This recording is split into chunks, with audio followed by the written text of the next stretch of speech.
Welcome to Left Night with Kendra Dawsey, and here's your host, Kendra Dawsey. Hi, hey, what's up, my dudes? Not much. It's Wednesday, my dudes. Is that better? There we go. Now I don't have the things on the side there. Yeah, hell yeah. Should have done that before. I'm not a professional. It's okay. What is professionalism but a manifestation of white supremacy? Sometimes I don't know. I mean, it's getting paid, so in some ways, that's exactly what it is. That was very Tumblr 2011 of me. But Yes. Say it. Yes. Anyway, viewers at home or whoever is currently watching may notice something different about where Zach and I are. That is because we are in different spaces than we usually are. So we both moved. Zach and I moved. And ever will be again. So if you like the old Left Night set, too bad. It's gone. It's not coming back. Yeah, I'm not gonna be in my old space.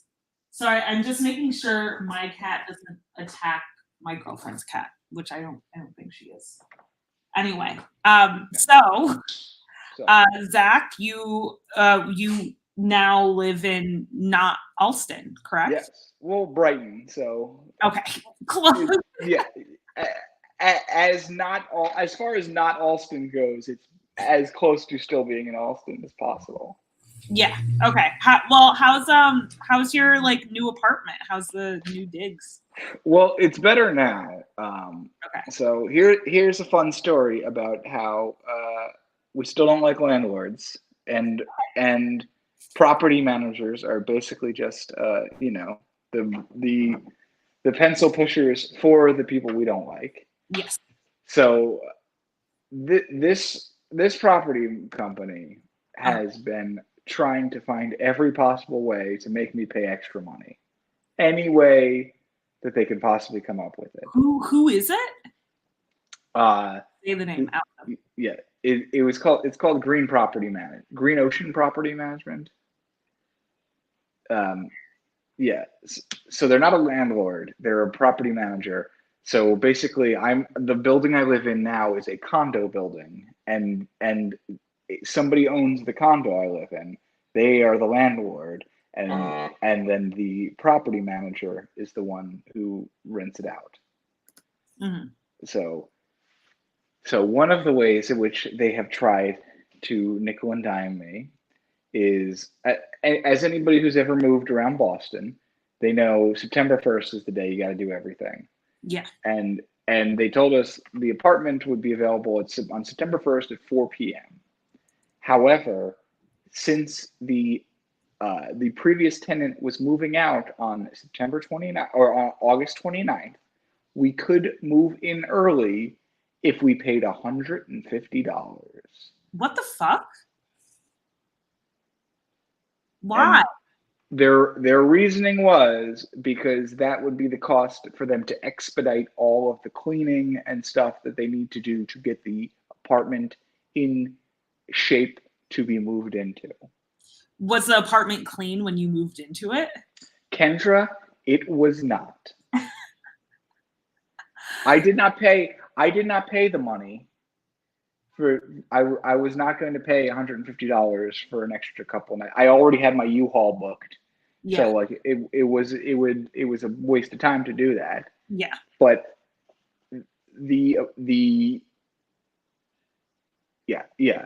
I came into the apartment. They never cleaned it. I hate it when they do that. My property management company last year did the same thing, and that was CRM. Yeah, they didn't clean a thing, and my roommate had to complain and be like, "Hey, could you actually make this livable?" Yeah. No, that's what we did. I mean, they came through. The cleaning ladies were nice. They didn't know. I don't think they understood what the situation was, that this was a place that was moved into and not cleaned.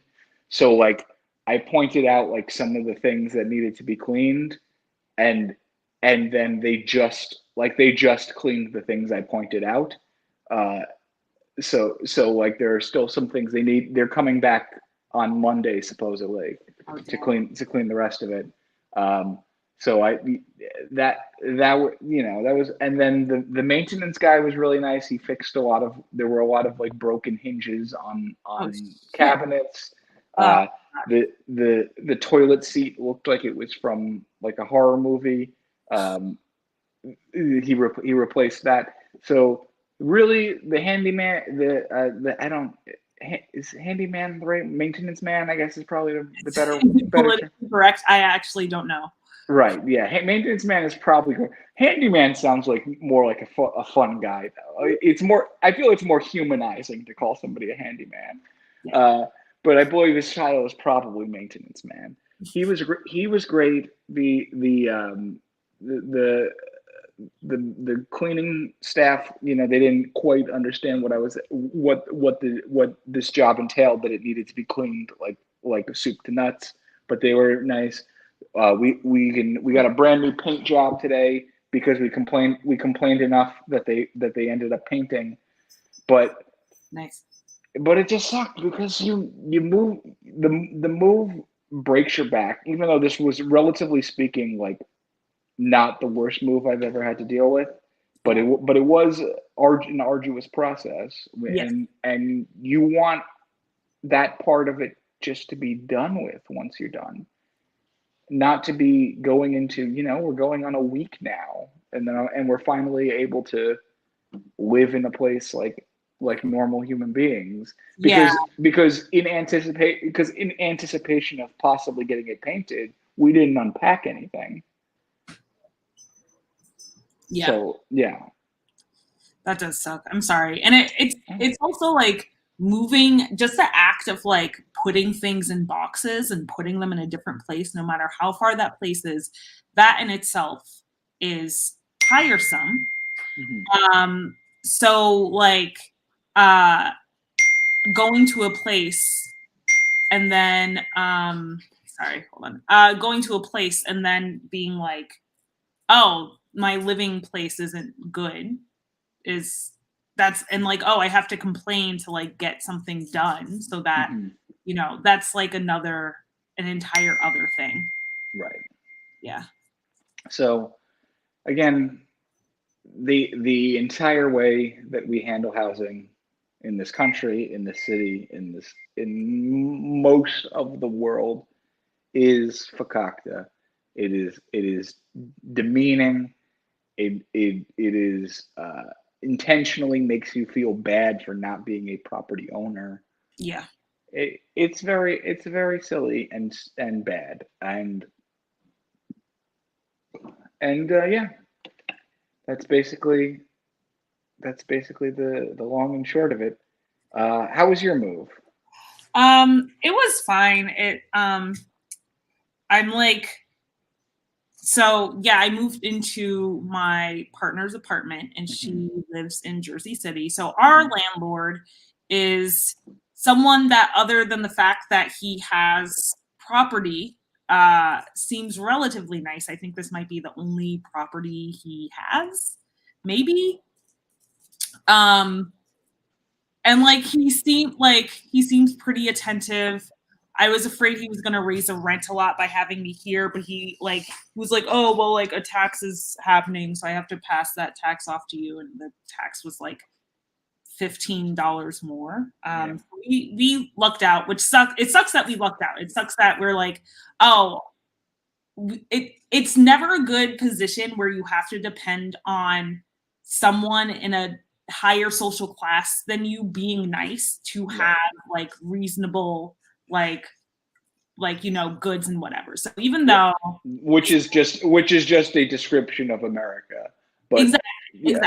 So even though this landlord seems not bad, that doesn't mean that being a landlord is chill. Like he just happens to, I guess, like have pity, at least on us. Not even pity, but like, I don't know.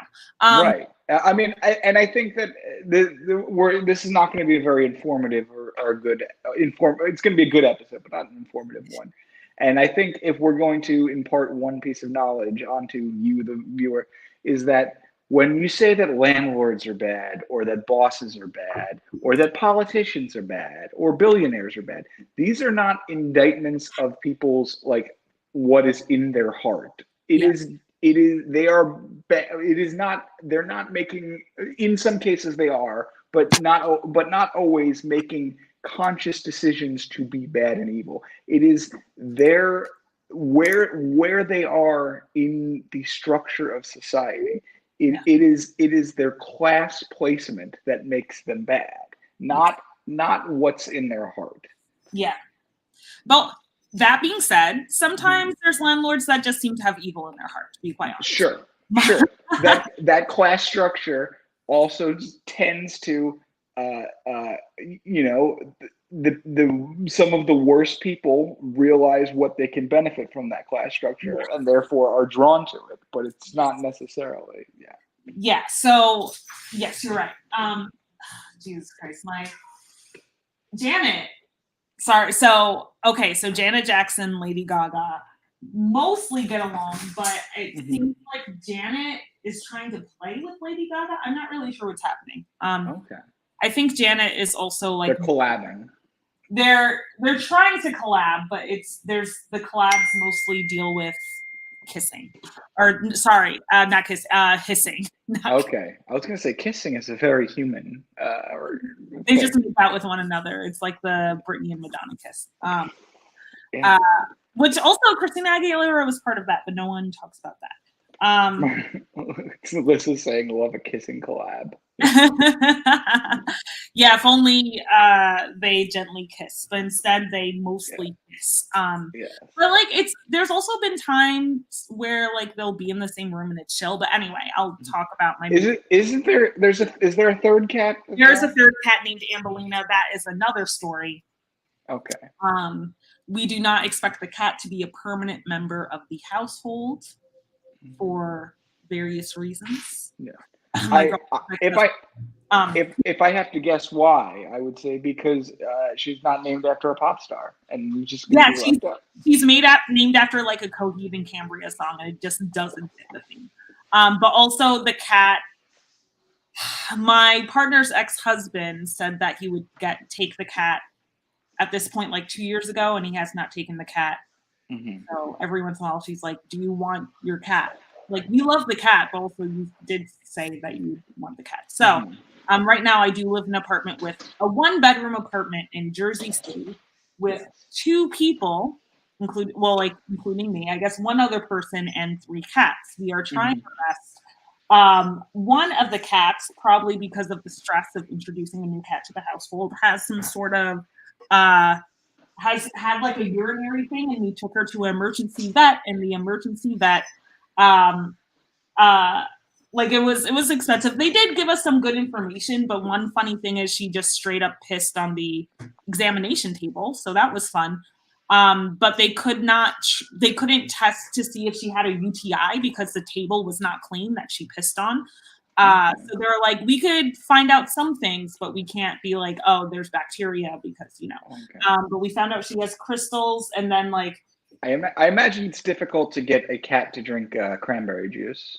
Exactly. It's difficult to get a cat to drink water, but I think they mostly do drink water. Janet's just like being a nuisance right now. So, I mean, it could be worse, but the cat does seem to be, I guess she was doing it before Janet moved in too. I guess that's one thing. So like the cat's older, and I think she's just kind of stressed out. But in terms of moving, other than the cats, so, Spence, I probably shouldn't say the landlord's full name, but like, well, everyone knows his first name now. Spence seems relatively nice. He does come in and do stuff. At the same time, the neighborhood I live in, or at least like my immediate block, like my street that I live on, does seem to be very like working class, Black Americans or Black immigrants who recently new Americans that just moved here. So there's like a few Jamaican people, there's Guyanese people. There's a few houses that like probably could have been trap houses, but I think they're being like rebuilt now.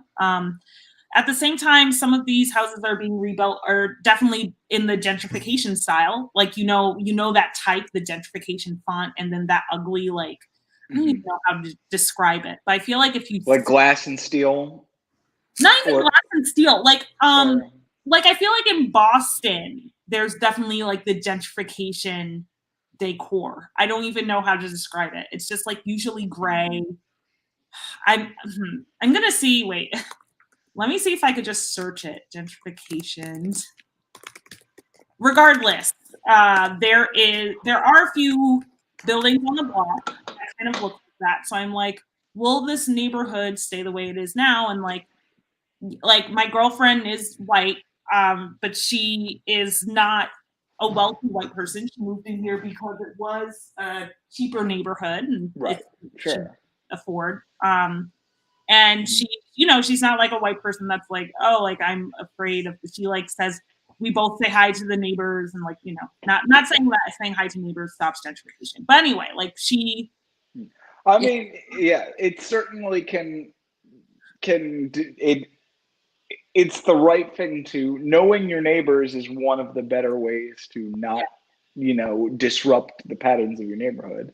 And like, not treating up there with not calling the cops. Calling the cops.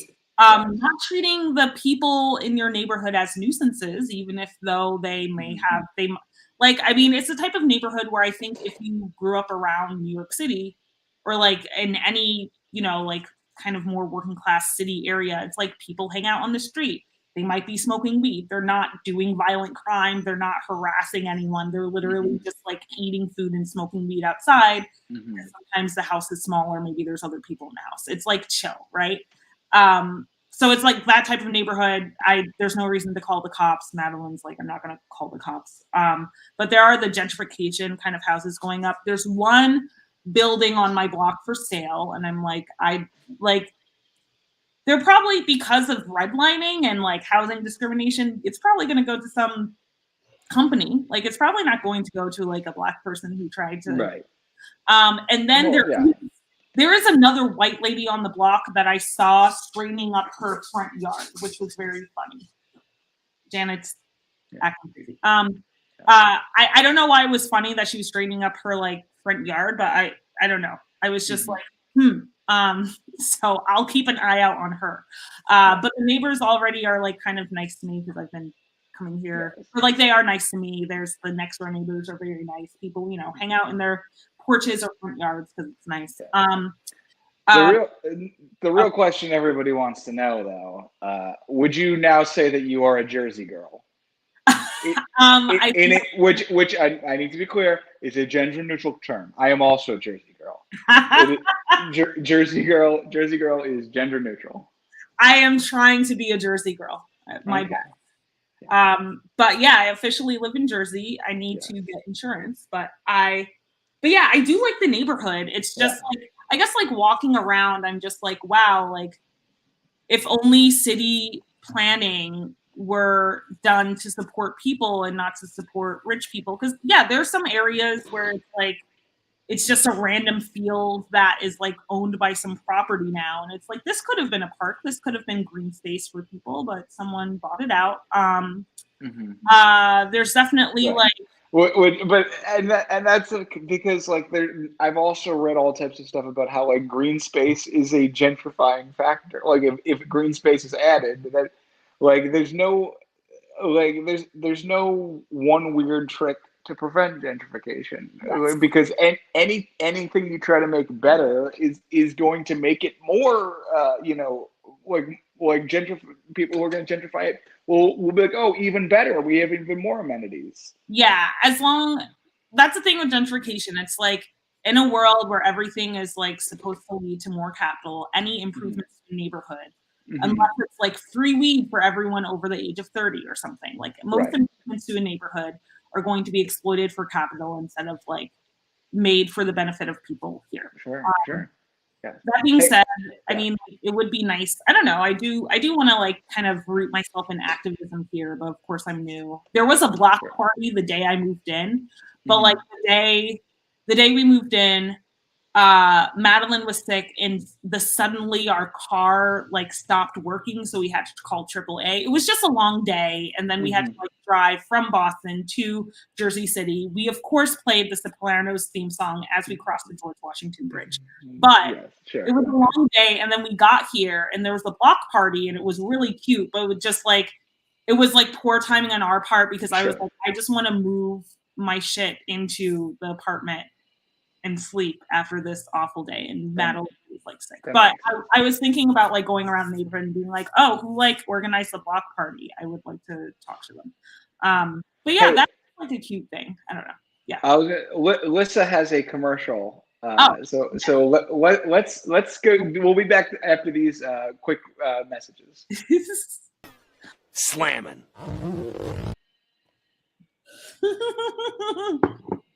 That was it. It was just time. I missed it because I was on my phone, but I'll watch it on the replay. So yes. So should we talk about news? I don't know. Is there any news? I've been so up to my eyeballs and moving. But yeah, no, I'm still trying to, like, since there's 5 beings in this 1-bedroom apartment, I've been looking up space saving furniture and amenities all week, so that so that my everywhere. Yeah. But there is news. There is news. Yeah. I've mostly been paying attention to drama, pop culture drama, which is the Don't Worry Darling stuff. Don't worry. Yes, there's Don't Worry Darling. There's the far more niche wrestling drama that's going on right now. But Don't Worry Darling. It seems to be the real crazy stuff. No, tell us about the wrestling drama. Okay. Well, all right. So we'll try to do this in a minute. There's a guy named CM Punk, and he was the biggest star in the WWE about 10 years ago, and then he quit on the whole thing because he hated working for that company. And then he went on his friend's podcast to talk shit about all of their medical staff. And then him and his friend got sued, and he said he would cover his friend's expenses, except then he ended up not doing that, and now both of them are in the same wrestling company, and it's just not talked about that they're both there, even though they are former friends who hate each other. And then somebody said something in a promo that said CM Punk is a hypocrite about workers' rights, and then he took a lot of offense to that. So then he went off script on an episode recently and called that guy out, even though he was not ready to come out. And then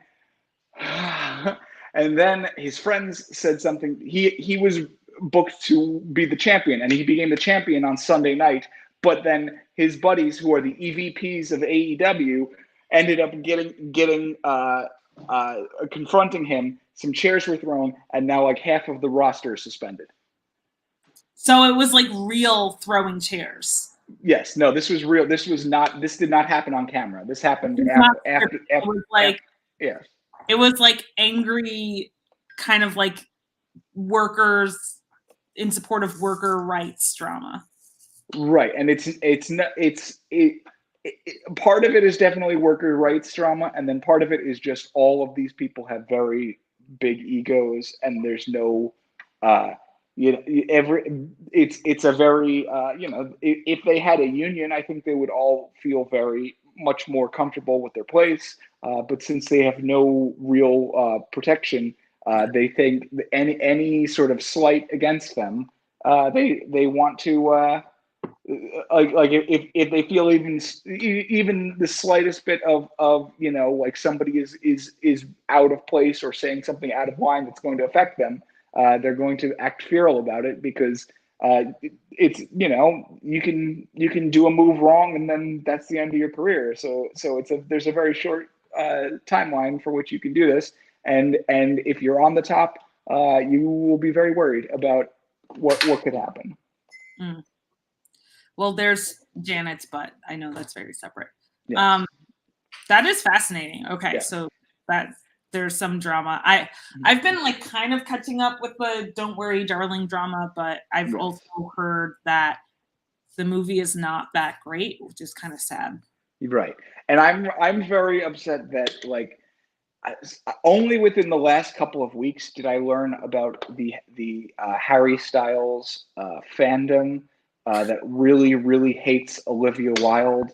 Wait, why would they hate Olivia Wilde? Well, for a number of reasons, but most importantly, there is a group of Harry Styles stans on the internet who are convinced he is secretly in a relationship with fellow One Direction member Lewis, and they are keeping it quiet, and they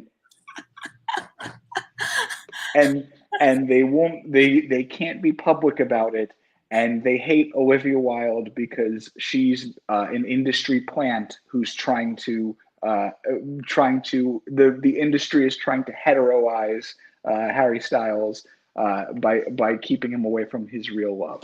That is,